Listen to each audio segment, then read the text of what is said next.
Well, you really couldn't console him. Oh, you were pretty worked up there. A little bit, yeah.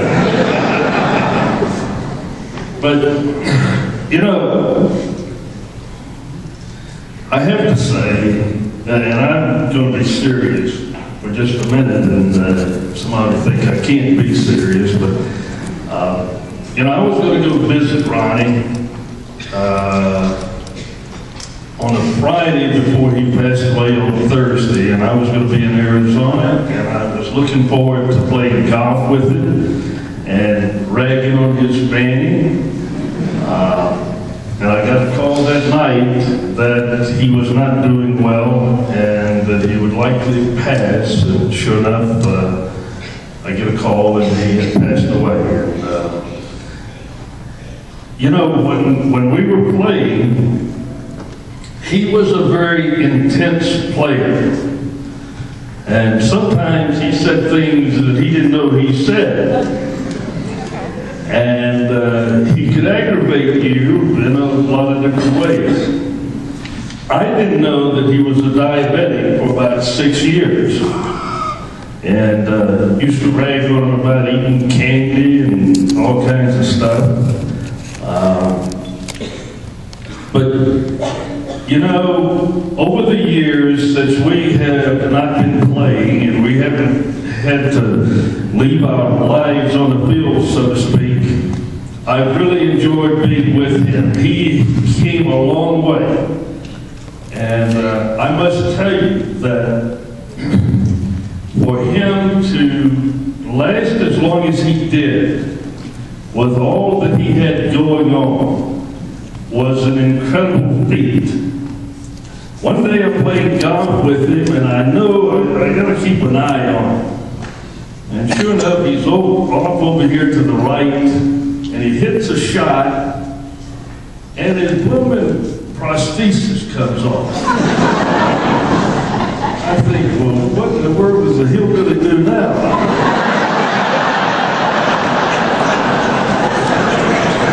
don't know what to do. I don't know whether to go get him or leave him standing there. But it's a little funny with a cockeyed leg. And he comes on and says, let's go and we'll keep playing and whatnot. But we end up going to the clubhouse. But you can't imagine what he was as a player and get so aggravated with himself and with us. And yet, when he had his 2 prostheses, is that correct? For you it is.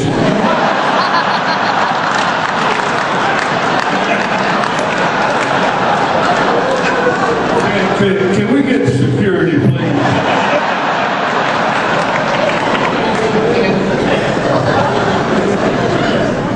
But at any rate, Ronnie became a dear friend, and I can tell you now that I love the guy, and every time we talked on the telephone, I told him I loved him.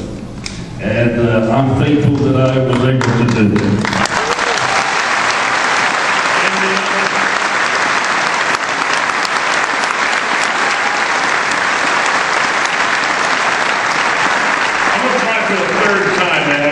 Tell this story about the time you first discovered, really, that Ronnie was diabetic. Oh, this happened to be on a road trip. My first road trip in 1965 to California. And we go from LA up to San Francisco. I'm hitting 206. I carried all my luggage with me because at any time I was sent to the minors. One morning the bathroom is cracked, and I see Juan give himself an injection right in the lower stomach here, and I said, I'll be dead. I said, Ruben, I gotta talk to you, man. I said, I don't know what you're taking, but you're hitting 337. Well, where you keep the needles and pass me somebody. Then he told me what he had and how to go about things and what he was doing. And he said, don't mention that, and don't be he was as scared to come to find out and get rid of him or something. But he really worked hard on that.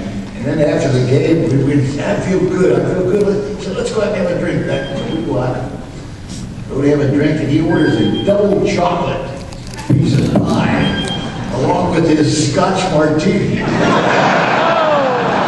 His mom was a great guy. He did have one time in spring training where it was really tragic and it really hurt bad. Ron always put me up kind of next to him, or he knew so many important people, builders out there that had condos and that, and I would always go with him and stay at one very close by.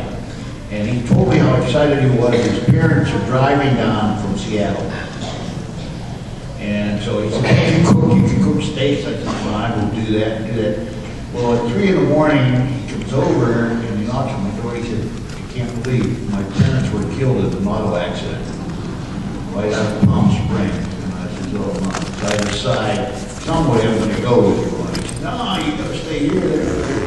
I said, I'm going with you.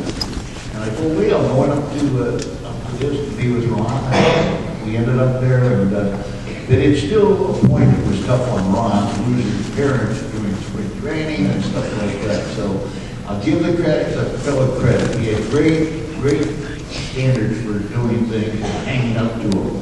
And we all love him very much, and I miss him very much. I'll have nobody to call him. I got to call Fergie and Millard. I would call him so much, you know, maybe a year before he passed away. I called Vicki, and Vicki answered the phone. I said, Vicki, Ronnie really looks good with it. Did he get a new hairpiece? He said, yeah, he got a new hairpiece. I said, well, I'm losing my hair. Maybe Ron will send me one of them. Put him on the phone. So I said, hey, Rose, you know what? That hairpiece you have is very nice, but I want to try some of your used ones on. He hung up the phone. I called him back. I said, why? We got cut off. He said, BS, we got cut off. I hung up.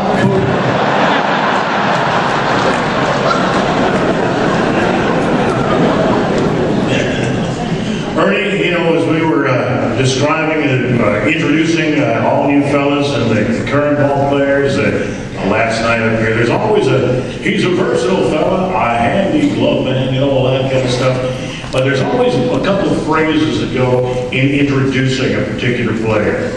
Ernie, how would you encapsulate Ronnie in just a couple words?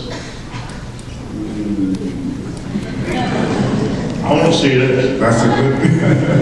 That's a real good question because, you know, all my time with Ronnie and being with him and talking to him and listening to him and being with Becca and Billy and all the guys that sit up here, and I mean, it's just so much, and seeing so many players in the major leagues. When I played, they had short careers. Candigliaro got hit in the eye. Sandy Koufax had a bad arm.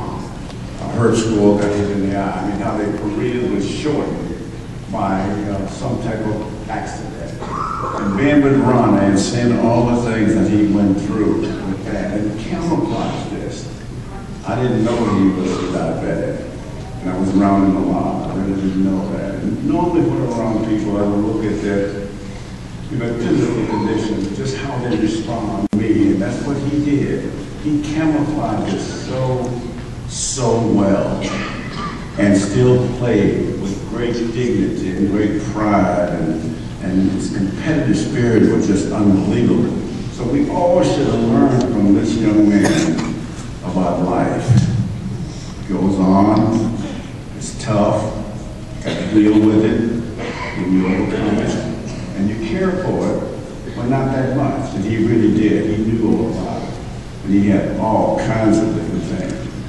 One time, I was in California, met a lady. I met many people who were diabetic.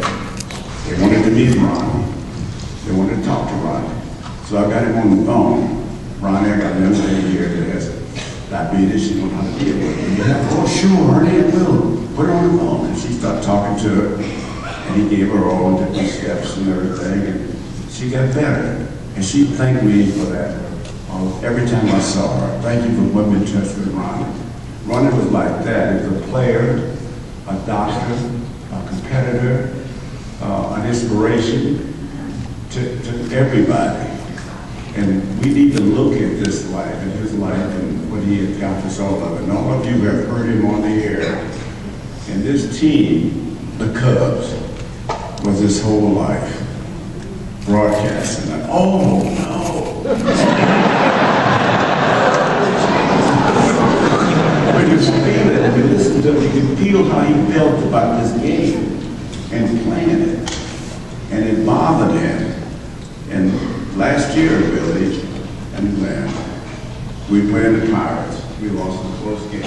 Hurry, you remember this, a close game. It almost killed it.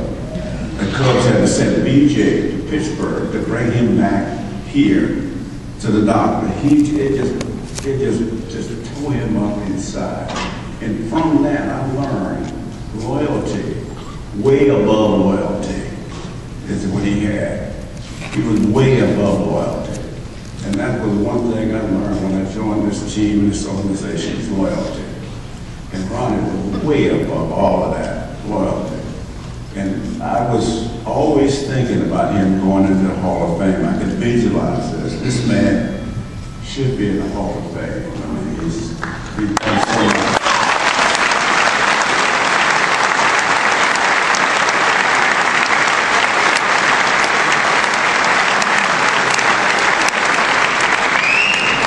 He's done so much for the game, the life, the people, the Cub fans, and fans all over. He's touched the lives of people everywhere, on the road, everywhere he went, everywhere.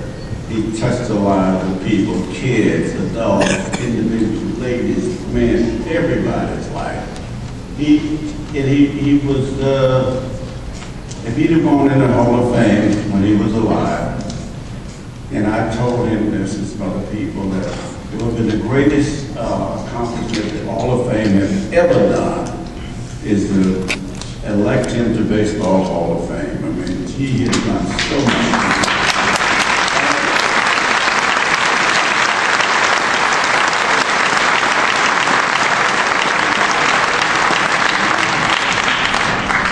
You said, why didn't we vote him in? Well, we did. I was in the Hall of Fame, you know, the first Cub in a long time, and Billy came on, Fergie came on, Santo came on, and you know, each one that came on, we always talked about it, you know, always try to lobby the Hall of Fame guys and let them know that we played with this young man, and he was a great player. Not only that, but he's done a lot for the game. He's in our Hall of Fame. Yeah, he's in our Hall of Fame, you're right.